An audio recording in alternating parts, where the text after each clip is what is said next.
श्रोताओं नमस्कार। कार्यक्रम इनसे मिलिए में आप सभी का बहुत बहुत स्वागत है। श्रोताओं, आज के कार्यक्रम में हमारे साथ स्टूडियो में उपस्थित हैं श्री उमेश कुमार शुक्ल। आप जिला शिक्षा और प्रशिक्षण संस्थान वाराणसी में प्राचार्य के तौर पर कार्यरत हैं और आज के इस कार्यक्रम में हम जानेंगे आपके जीवन के तमाम पहलुओं के बारे में। तो सर, हमारे स्टूडियो में आपका स्वागत है। धन्यवाद।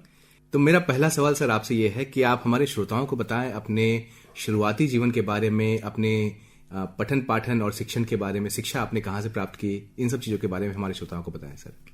मैं इसी वाराणसी जनपद के पड़ोस में ही स्थित सोनभद्र जिले के cement factory inter college Churk का छात्र रहा हूं और 1983 में मैंने वहां से इंटरमीडिएट की शिक्षा प्राप्त किया था। उसके बाद बीएससी मैंने उस समय ज्ञानपुर वाराणसी का ही हिस्सा होता था जी, वहां से बीएससी पूरा किया था।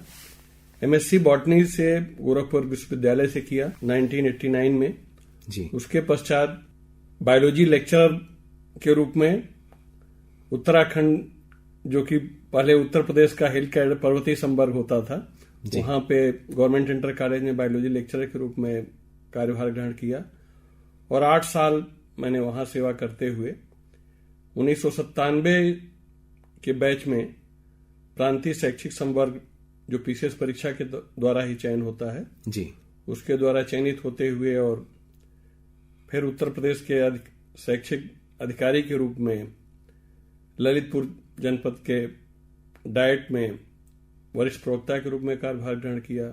उसके बाद बीएस से अंबेडकर नगर रहा, फिर जीआईसी सुल्तानपुर में 7 साल प्रिंसिपल रहा, 3 साल वहां डाइट सुल्तानपुर में ही वरिष्ठ प्रवक्ता के पद पर रहा।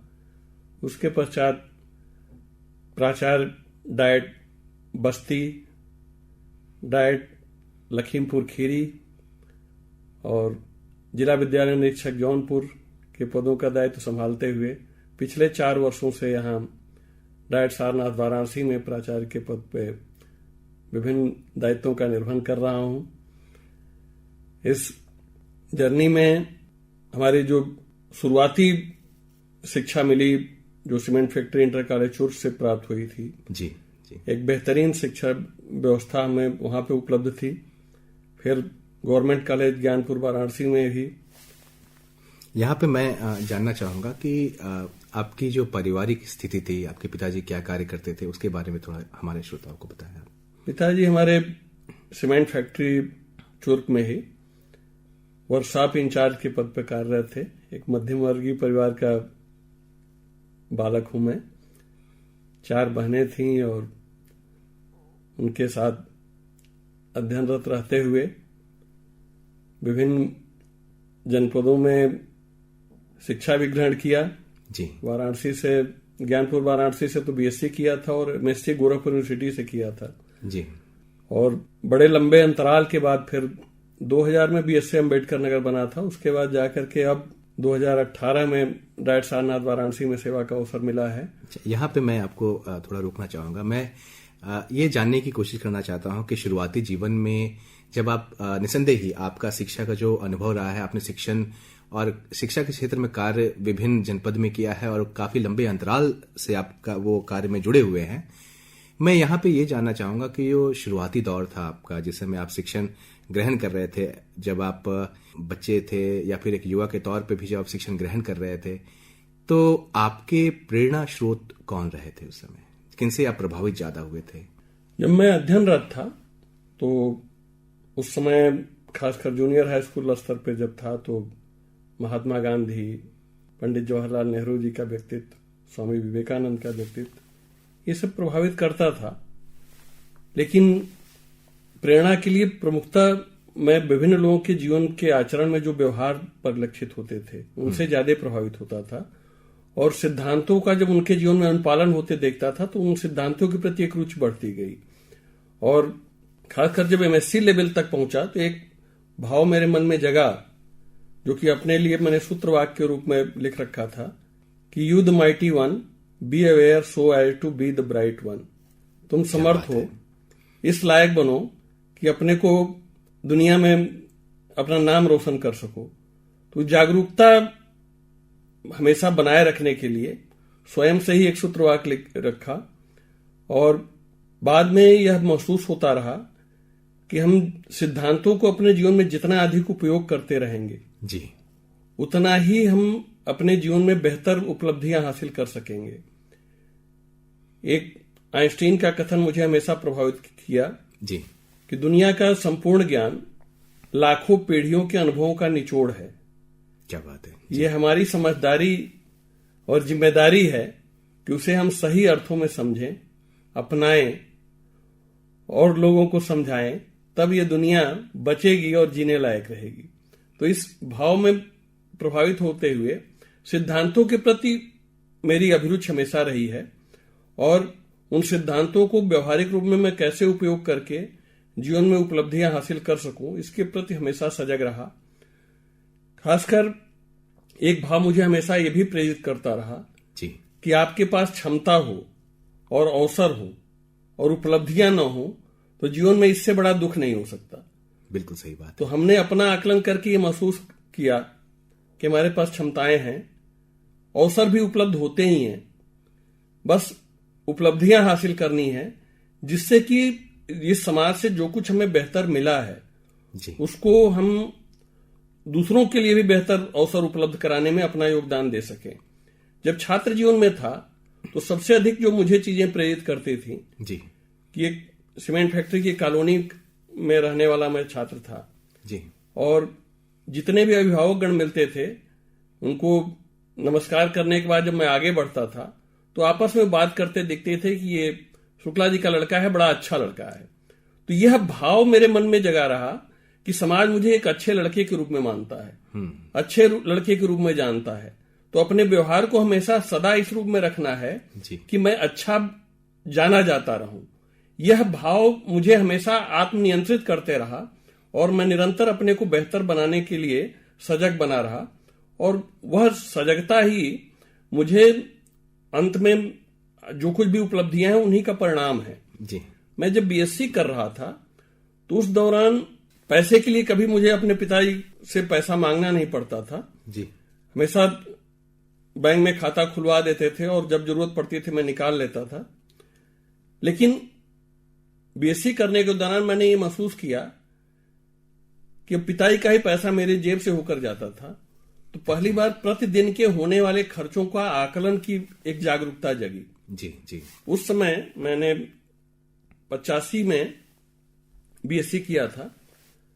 उस समय जब मैंने हॉस्टल में रहने के दौरान अपना खर्च का आकलन किया था तो लगभग 20 रुपए प्रतिदिन का औसत आया था जी।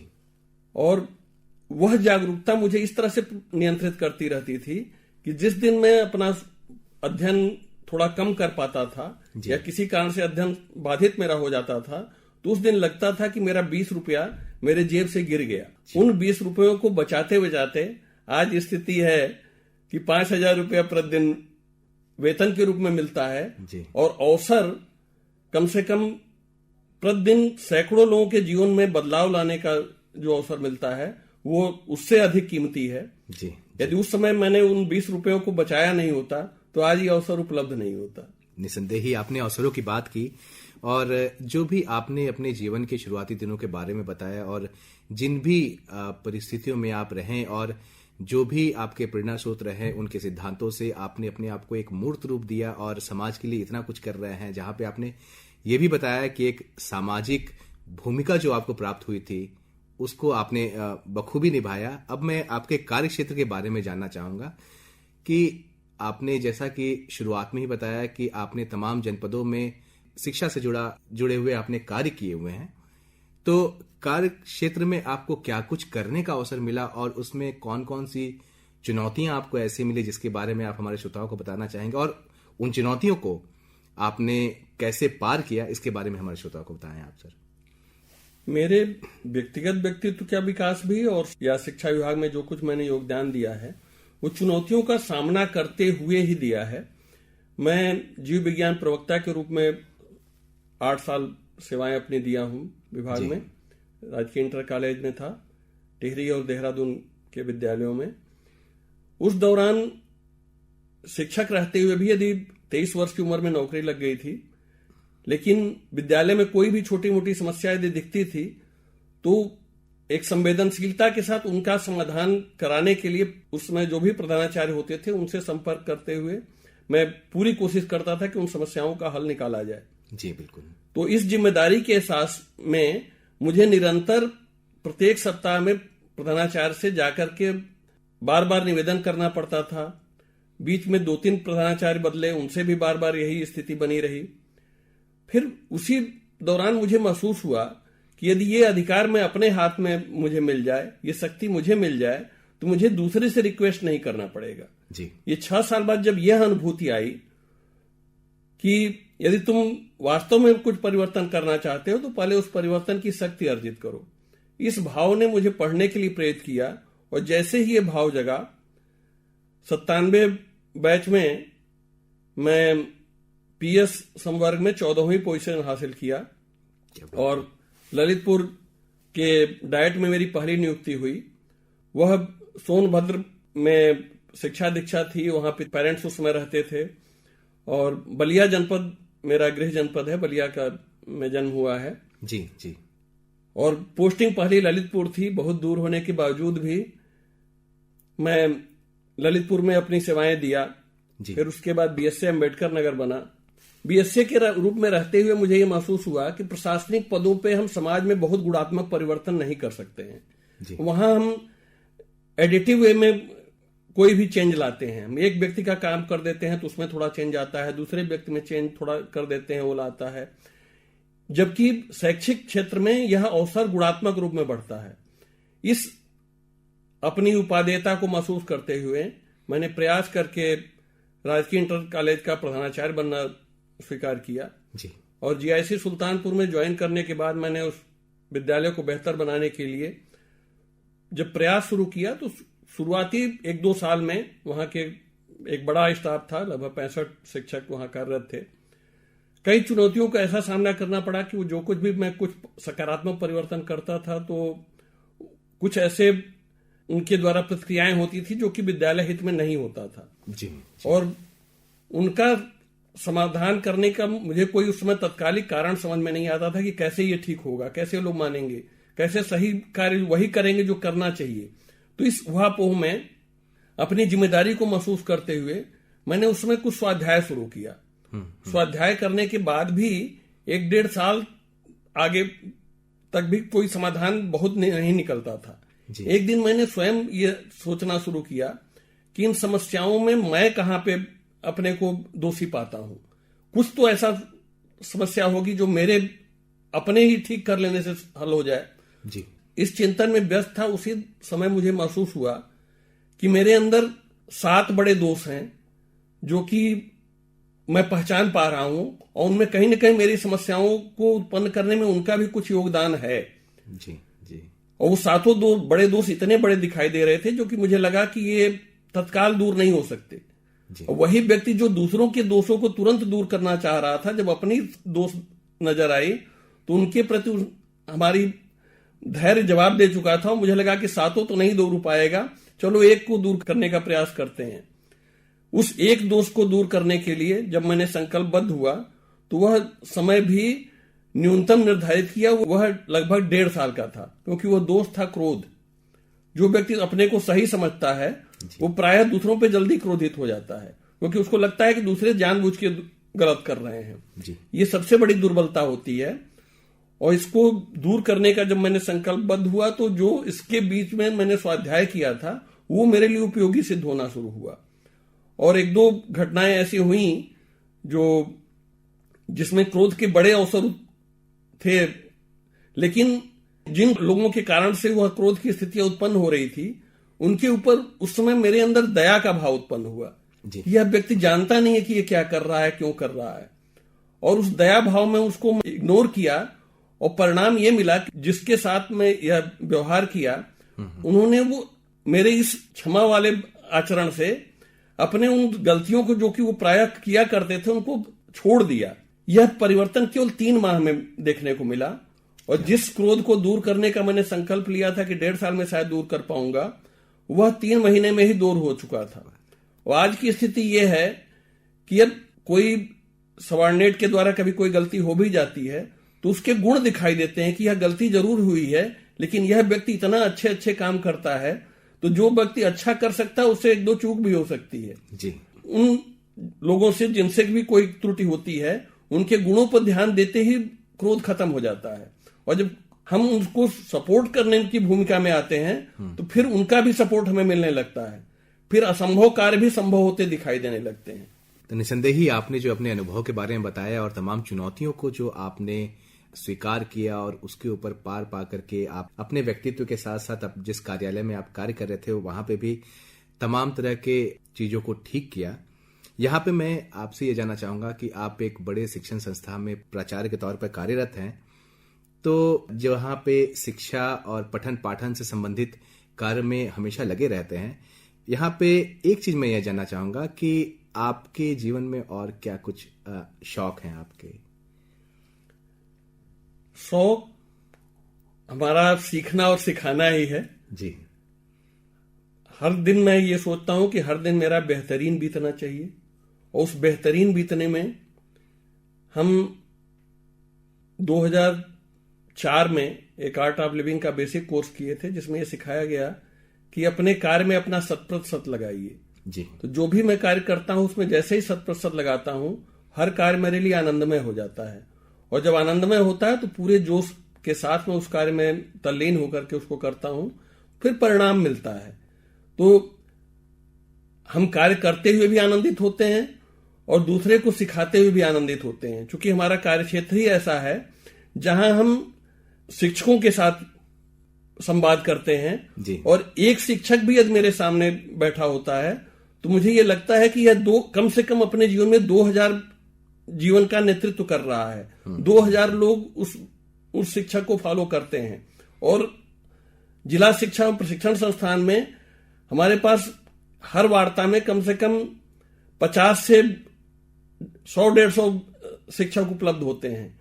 तो उनसे वार्ता करते हुए मुझे लगता है कि मैं एक पीढ़ी को बदलने का प्रयास कर रहा हूं और उनके सारे समस्याओं, सारे शंकाओं का निदान करते हुए उनको इस लायक समर्थ बनाता हूं कि वो अपने जीवन में पहले बदलाव लावें और अपने जीवन में बदलाव लाने के साथ साथ अपने छात्रों के जीवन में भी बदलाव ला सकें। इस तरह की प्रेरणा देता हूं जी। हमारा ये मानना है कि हम जिन भी समस्याओं से जूझ रहे होते हैं, उन समस्याओं को उत्पन्न करने में हमारी कुछ गलतियां और दूसरों की गलतियां सम्मिलित होती हैं। हमारी गलती और दूसरों की गलतियों के गुणित परिणाम से हमारी समस्याएं उत्पन्न होती हैं जी। दूसरे की गलतियां हमारे नियंत्रण में नहीं होती हैं, हमारी गलतियां पूरी तरह हमारे नियंत्रण में होती हैं। उनको धीरे धीरे कम करते हुए और समस्या को हम शून्य कर सकते हैं और परिणाम दे सकते हैं। अब वो गलतियां कैसे दूर होंगी, कैसे हम एक बेहतर शिक्षण करें, कैसे हम दूसरों को बेहतर सिखाने में मददगार हो सकें, इसके लिए हम शिक्षकों को निरंतर प्रेरित करते रहते हैं जी जी। हमारे श्रोता जो है वो तमाम हर वर्ग के हैं, बुजुर्ग से लेकर के बच्चे भी हैं हमारे श्रोता, छोटे बच्चे भी हैं, युवा भी हैं। और चलते चलते मैं ये चाहता हूं कि आप चूंकि गुरुओं के गुरु एक महागुरु हैं और जो है तमाम बच्चों के और जो है हमारी भावी पीढ़ी के भविष्य की जिम्मेदारी आपके हाथों में है, तो चलते चलते आप हमारे श्रोताओं को क्या कुछ कहना चाहेंगे? सभी अपने शिक्षकों से, छात्रों से और हर व्यक्ति से यह अनुरोध करना चाहूंगा कि हमारा जीवन बहुमूल्य है, उसको प्रतिदिन पूरी सार्थकता के साथ जिएं, पूरे आनंद के साथ जिएं, हर क्षण का बेहतरीन उपयोग करें, पूरी तल्लीनता के साथ उपयोग करें। और पूरी तल्लीनता के साथ जैसे उपयोग करते हैं, हर कार्य में आनंद आने लगता है, और जब हर कार्य में आनंद आने लगता है तो हमें उपलब्धियां भी मिलने लगती हैं। मैंने पहले ही बात की थी कि हमारे पास क्षमता हो और अवसर हो, उपलब्धियां न हो, इससे बड़ा दुख जीवन में कुछ नहीं होता। और क्षमताएं हर व्यक्ति में होती हैं और क्षमताओं का उपयोग करने के लिए अवसर भी समाज में निरंतर उपलब्ध होते रहते हैं। उनका उपयोग करें, अपने जीवन में उपलब्धियां हासिल करें और समाज को अपना महत्वपूर्ण योगदान दें, क्योंकि समाज से हमें बहुत कुछ मिलता है। हमारी हर उपलब्धि में समाज का एक महत्वपूर्ण योगदान होता है। उसके प्रति कृतज्ञता का भाव रखते हुए, एक सेवा का अवसर मानते हुए पहले अपनी सामर्थ्य बढ़ाएं और फिर उस पूरी सामर्थ्य के साथ सबकी सेवा में अपना समय लगाएं, अपनी ऊर्जा लगाएं, अपना समर्पण लगाएं, निश्चित रूप से हम एक बेहतर समाज का नेतृत्व कर पाएंगे, एक बेहतर समाज दे पाएंगे और अपने जीवन में एक सार्थकता महसूस कर पाएंगे। सर, आपका जीवन बहुतों के लिए एक प्रोत्साहन है, बहुतों को प्रभावित करने वाला है। आप हमारे स्टूडियो में आए और हमारे साथ इतनी सारी जानकारियां साझा की, उसके लिए आपका बहुत बहुत धन्यवाद। धन्यवाद सर।